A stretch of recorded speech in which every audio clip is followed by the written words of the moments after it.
Jebakan Nabi tua. Dia berkata kepadanya, "Aku juga seorang nabi sepertimu. Dan malaikat telah berkata kepadaku dalam firman Tuhan dengan berkata, bawalah dia bersamamu ke rumahmu, supaya makan roti dan minum air." Namun dia berbohong kepadanya. 1 Raja-Raja 13 ayat 18.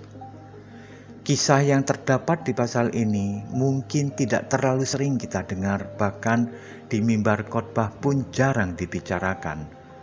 Namun ini adalah kisah tragis dari seorang nabi muda yang diperdayai oleh nabi tua.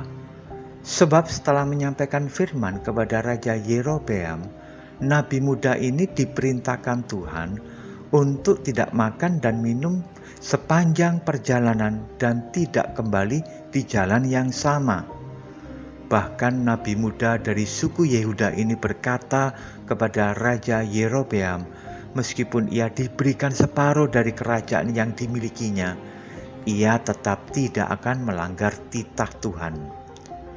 Sebuah sikap benar yang dimiliki oleh seorang nabi tulen. Namun sayang, ia masih muda dan kurang pengalaman. Dia memiliki hati yang tegar untuk menolak tawaran sang raja. Namun ia gagal melihat kebenaran manakala berdiri di hadapan nabi tua. Mungkin ia menganggap nabi tua itu adalah nabi yang punya banyak pengalaman dan sungguh-sungguh berkomitmen untuk menjadi nabi sejati. Makanya ia tidak berprasangka buruk manakala si nabi tua itu berkata bahwa malaikat telah menemuinya dan menyuruhnya untuk makan minum di rumah si nabi tersebut. Ternyata nabi tua itu hanya mengarang cerita untuk memperdayai si nabi muda. Nabi muda tersebut terkecoh karena kemasan rohani, alasan rohani, dan pengalaman rohani yang ia tidak cek lagi kebenarannya.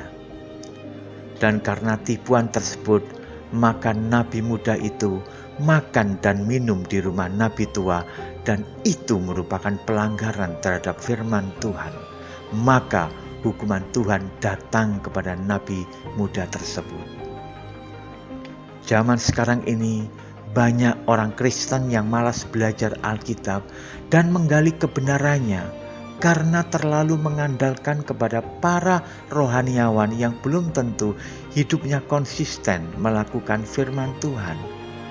Bahkan banyak mereka yang disebut hamba Tuhan, namun sebagai manipulator untuk meraih keuntungan pribadi demi kekayaan dan ambisi yang menguntungkan dirinya sendiri.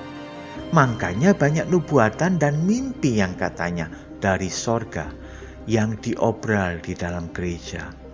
Jemaat menjadi terkesima lalu patuh secara membabi buta tanpa mengecek kebenarannya di dalam firman Tuhan.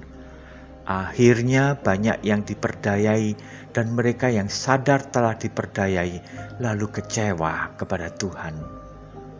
Marilah kita tidak hanya mengandalkan karisma seseorang tanpa kita mau mengecek kebenarannya melalui firman Tuhan. Waspadalah dengan jebakan nabi tua.